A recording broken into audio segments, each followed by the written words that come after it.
My best friend, Kirsty, she reached out to me about 6 years ago and said, Kate, I'm having trouble with vaginal dryness and sex is starting to be painful and I don't want that. I'm only 50. This isn't fair. This isn't right. And I said, well, you have come to the right place because I happen to know all about estriol, which is one of the gentler of the estrogens and is really ideal for maintaining vaginal tissue, vaginal tone. And so I got her going with some of that. And within 2 weeks, she's on the phone like, Kate, this is amazing. This is great. And it was really clear to me over time that women really don't have the information they need to understand what's going on with their hormones. And so I cajoled Kirsty into stop. Hi, and welcome back, everyone. I am excited to introduce you today to Kate Wells. She is the founder of Parlor Games, and this company really was an innovator in this space and continues to be in the world of hormone therapies and hormone therapies that have greater reach to people who may have challenges with access or even understanding when and why to use hormone therapies. So we're going to get into a lot of the detail. But first, Kate, why did you start this company? And what was the impetus in your life that led you in this direction? It's anything that propels me. It's usually a result of me seeing like a gap, and often a gap in knowledge or access to something, and having this earnest desire to help.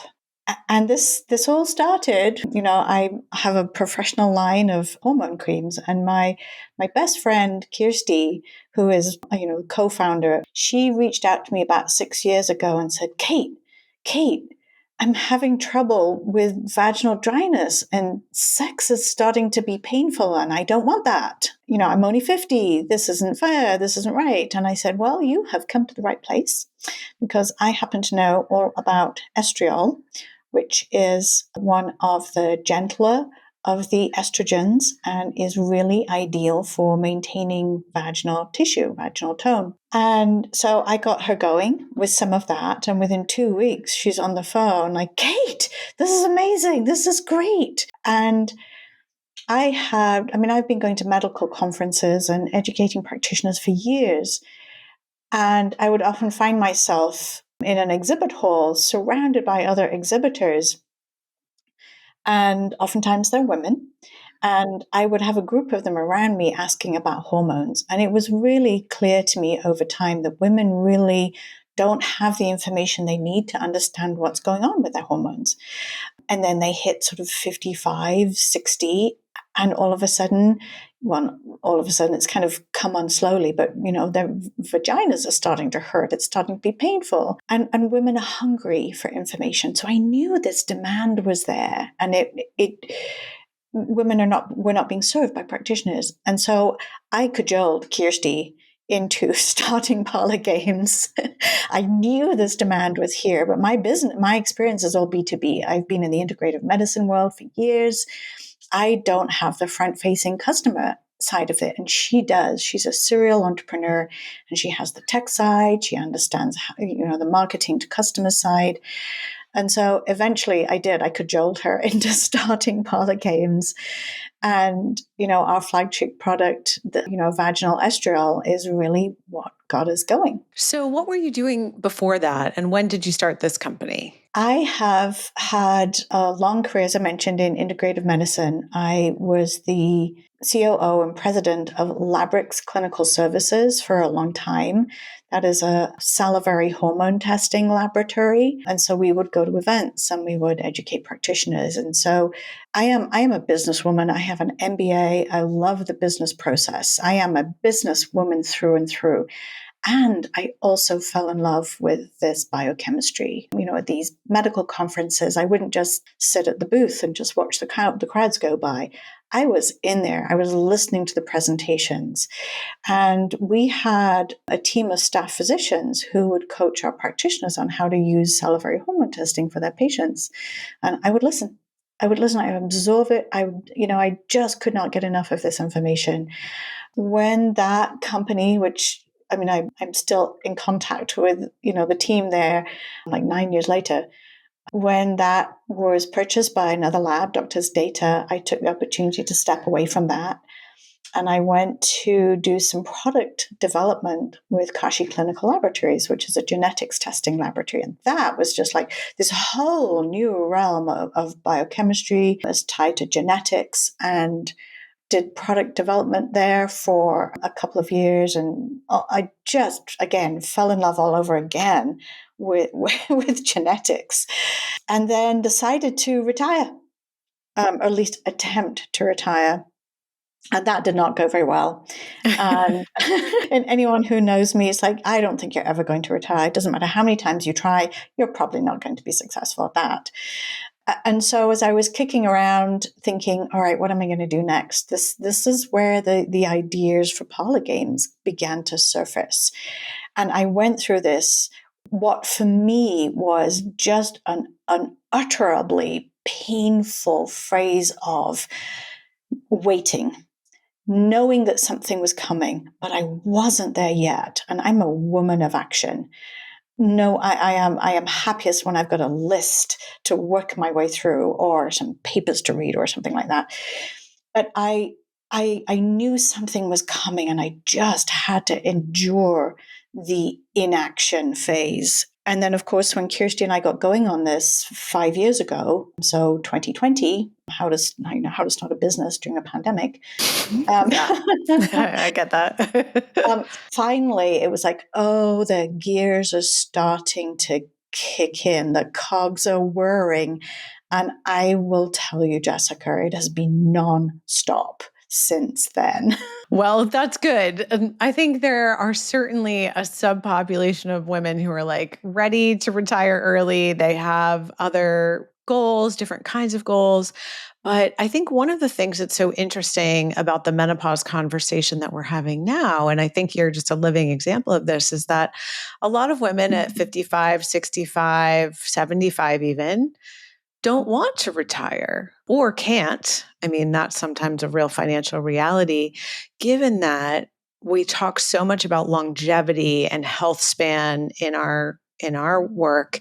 Our longevity certificate program talks a lot about essentially the 50s being the adolescence of old age, if you will. So you almost have a second opportunity to create 30 to 40 years of life for yourself if you're taking care of your health, and of course, anything could happen to anyone at any time, but, just reasonably, it makes sense that you could have a different career, an expansion of your career. You can do something totally different. Yeah, I was volunteering with Habitat for Humanity a couple of weeks ago, and they have a woman there who comes twice a week, every week. She's 80 years old. She knows how to use all the tools, all the machines. She'll do anything but paint. So she has a very active retirement. And I think that, your example is that there's this, you had a little space of incubation, of curiosity, of what's needed in the marketplace. And we just now, about a week ago, have new guidelines from OGS about genitourinary syndrome of menopause, and that DHEA and vaginal estrogen are first-line therapies, no matter whether women are 85, 100, because it's so preventative for UTI and falls and fractures related to that. But this was something you've been really working on for almost a decade. Being one of the first to launch a product in this space, how was that different than coming later when there's more conversation and more research? How do you make a decision about what kind of estrogen to use, how to market it? Like, how are you thinking about those things when you're one of the earliest to market with this tool? I know the steps that we went through, like any business can do these days. We advertise on Facebook. We had to do a lot of work to experiment. What are the phrases that women will go, oh, that's me, click, because they're curious and they want to know more. And, we laugh here a lot, and I can quickly go to nerd space. One of the brilliant things that Kirsty did, my business partner, is she decided that we were going to laugh. We were going to have fun with this. And one of our best performing ads is get the fun back in your lady bits. 5 years ago, we couldn't say vagina on any social media. So we had to have all these euphemisms. And and our customers used to tell us off, like, use the proper word. Like, we would want to, but we can't. Yes. Yeah. That's always a challenge when you're marketing women's health. Like the algorithms change their mind every other week about what words you're allowed to say. Yeah. Right. So we were groundbreaking, and we decided early on, yes, we were going to be sassy with this and we're going to have fun with this. And everything we did is rooted in science. So we really wanted to set the bar for accessing sound information. So every article we write, all our blogs, I know we have 140 or something at this point, they're grounded in the scientific literature.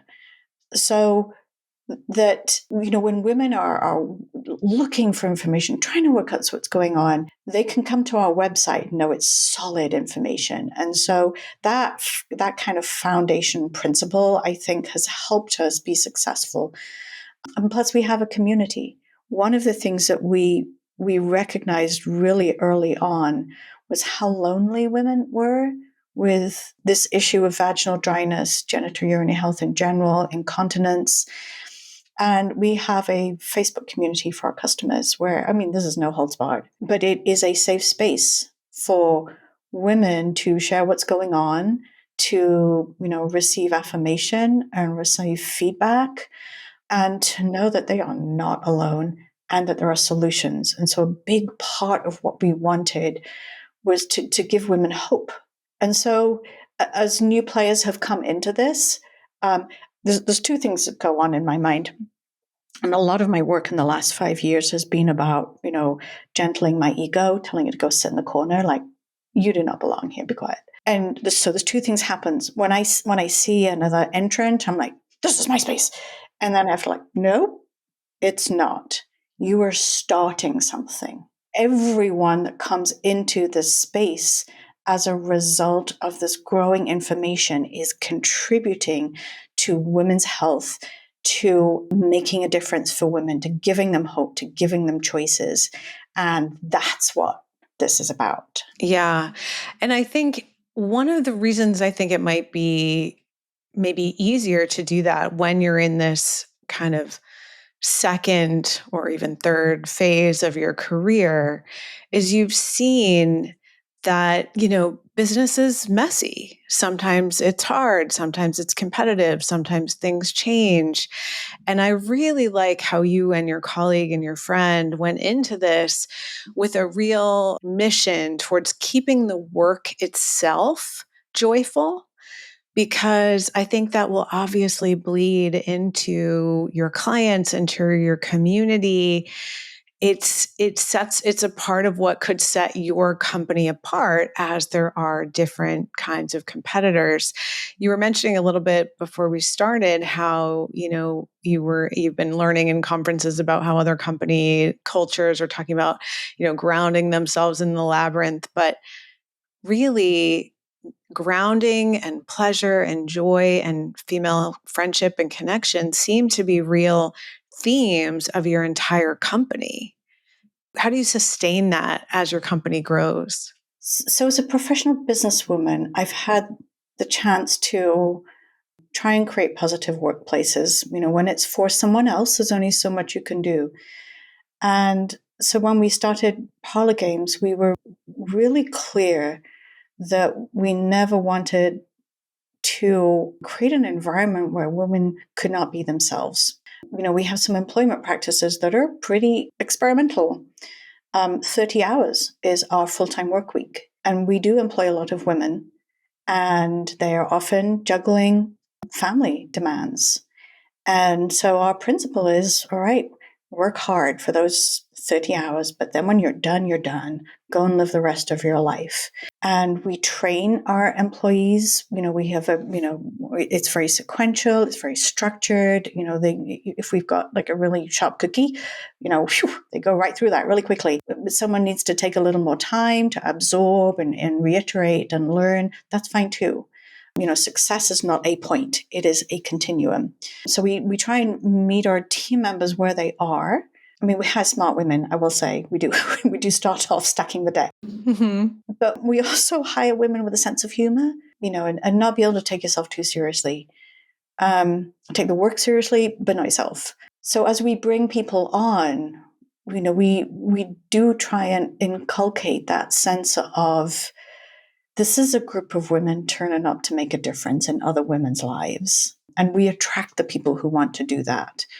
It's funny you asked that question. I was on the phone with another dear friend last night, 62. She's launching into another one of her careers. We were talking about, how do you maintain culture as an organization grows? And we are growing. And it starts with who you hire and that screening process and staying true to that. Not letting it fray around the edges. Now and again, I mean, I've made one kind of dodgy hiring mistake, but out of many, I think we've got a pretty good track record. And because we look for someone who has a can-do attitude, someone who has a good sense of humor, someone who's smart, and somebody who wants to make a difference. And that's pretty much what our culture is. And so that's who we look for. And it's reflected in kind of how you design your product. So, for example, it seems like your flagship product is your vaginal estriol cream, which Silky peach cream, yes. Silky peach cream, yes. So there's a playfulness to that, which is really nice. So let's talk a little bit about the science for all of our women's health nerds out there, just like me. We know, as I said, the latest guidelines just published in the last week or so talk a lot about vaginal estradiol and its safety and its efficacy for genital urinary syndrome of menopause. And, we know even in postpartum, there are transient time vaginal dryness that can also happen and during cancer therapies and hormone suppression for any reason medically. Why did you choose estriol? And have you thought about adding or shifting to DHEA or estradiol? Is there some reason that you utilize that formulation? Yeah, very much so. That goes back to, one of the dreams that I have is that a company like ours doesn't need to exist, because every woman has access to a practitioner who understands her hormones, monitors her hormones, helps her with her hormones, make sure that for her entire lifespan, she has sufficient hormones and they're balanced. Mm-hmm. We're not there yet. Mm-hmm. No, for sure. We have a ways to go. Right. That was the understatement of the century. And so there's also that principle, first do no harm. I mean, we're not clinicians, very clear about that, but we do not want to do any harm. And we know that there's also a lot of miscommunication and misunderstanding about the importance of estradiol and estrogen and its links to breast cancer, and how there is some still very confusing messaging. The big one being estrogen causes cancer, which is nonsense. But we are dealing with a lag of that information that sort of, began to surface about 20 years ago or so. So we want women to feel comfortable using an estrogen. And there are consistent studies that show that estriol, the weaker of the estrogens, is excellent for maintaining vaginal tissue, for handling all of those symptoms. There are also studies show that up to 97% will be absorbed and used locally. It does not become systemic. Now, we know, hearing from some of our customers, that some of it does begin to circulate systemically because they feel its impact elsewhere. But it has such a great safety profile that this is such a good way to go. Now, it might, for someone who has been dealing with these symptoms for a long time, 5 years, 10 years, 20 years, a low dose estriol may take too long to really have that clinical effect. And in that circumstance, going straight to DHEA or straight to estradiol could be really well indicated. However, we know that both DHEA can have its downstream effects. It can convert to testosterone. And if for some reason someone is not balancing with that with progesterone, that testosterone, some of that will be converted to DHT. And if you have elevated testosterone and elevated DHT and it's not balanced by progesterone, you're going to increase hair loss. And no one's going to love us if everybody's hair falls out. So the understanding that hormone cascade is critical in using hormones. And for the vast majority of our customers, they don't have access to someone who's going to test the hormones, see what they're doing, look at their blood sugar levels, know whether this is someone who is going to be a candidate for DHEA, for example, where you might have that elevated androgen profile. What effect can we help women without increasing the potential for other side effects elsewhere? Estradiol is a more potent hormone, estrogen. And so, of course, you want that balanced with progesterone. The two are two sides of a teeter-totter. You have to have them both. And getting many women from that step from estriol for this painful issue that they are going to act on to using progesterone, which doesn't seem to have a painful issue that makes them act. It's different now. And, someone working with a practitioner, they get that conversation. And the practitioner explains all of that, and our blogs do that and our emails do that. And yet most people who find us are acting because they are in pain and they want a solution. And there aren't pains wanting solutions with progesterone. It's a different kind of hormone, has a different kind of effect. We know it's important for all its functions within the body, but encapsulating that in a succinct message that gets people to go, oh, I need that, it is harder than if they're physically in pain. So that's where we started. Now we do have a progesterone, a vibrant third progesterone, and we do have a DHEA. And we are careful about how we present that information. Again, it's going to come back to, we're not clinicians, but I don't want to do any harm. And someone who is in their 40s probably makes adequate DHEA. We don't really want women coming into that space until, 55 plus. And so that's one of our parameters that we put on there. Totally different if you're working with a practitioner who's testing their hormones and has all this other information. Yeah, I think that's a really good point, because when we talk about products that are over the counter, whether it's topical hormones, supplements, even functional foods, things like that, that people can access direct to consumer, even things like Tylenol or, Advil. Like, I think it's very important that when people access these things, because they can do them directly, that do no harm principle is very important, and the educational source of your site. And I think, this is one of those things that we could argue against it happening at all, right? That practitioners should be gatekeepers. Da, da, da. I don't agree with that. I think that by and large, individuals increasingly are going to be their own provider, if you will. Not to say that there's not a place for providers. I think there's a very strong place for providers and coaches and providers that have coaching skills in particular, because you're exactly right. There's a lot of depth of layers of education when it comes to healthcare and self-healthcare, if you will. But it's very clear to me that in the very near term, certainly within the next decade, there's going to be an explosion of education and access to AI tools, for example, that kind of give people the checklist of what kinds of tools are good for them. But then the implementation, the safety profiles, the combinations of tools that, like you said, like if we're having too much estrogen without enough progesterone, even if the person doesn't really see they need progesterone, like that's when you get in trouble with certain things. And, so there is a pretty big barrier of education that when we're providing a tool over the counter with direct consumer marketing, whether it's over the counter medication, supplement, cream, even things like skincare, because some of them have endocrine disruptors in them.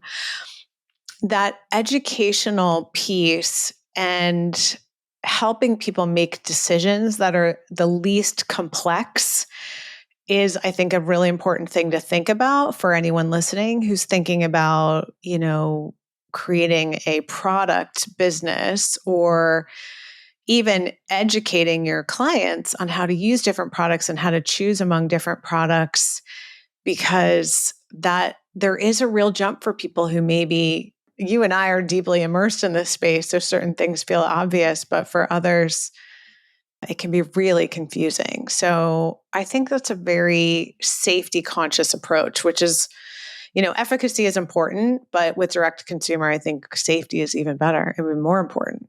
Right. One of the things, I completed a fellowship in herbal medicine, and apart from all the glorious information that there was in there about options and tools and solutions, one of the things that I took away from it that really just keeps me really focused is contraindications. Mm-hmm.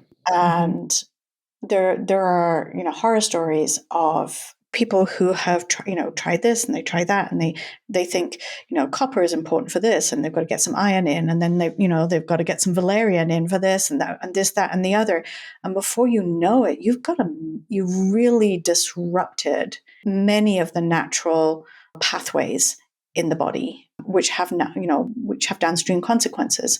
And oftentimes, if someone has gone down that path, you've got to stop everything to allow the body to reset and then ease back in.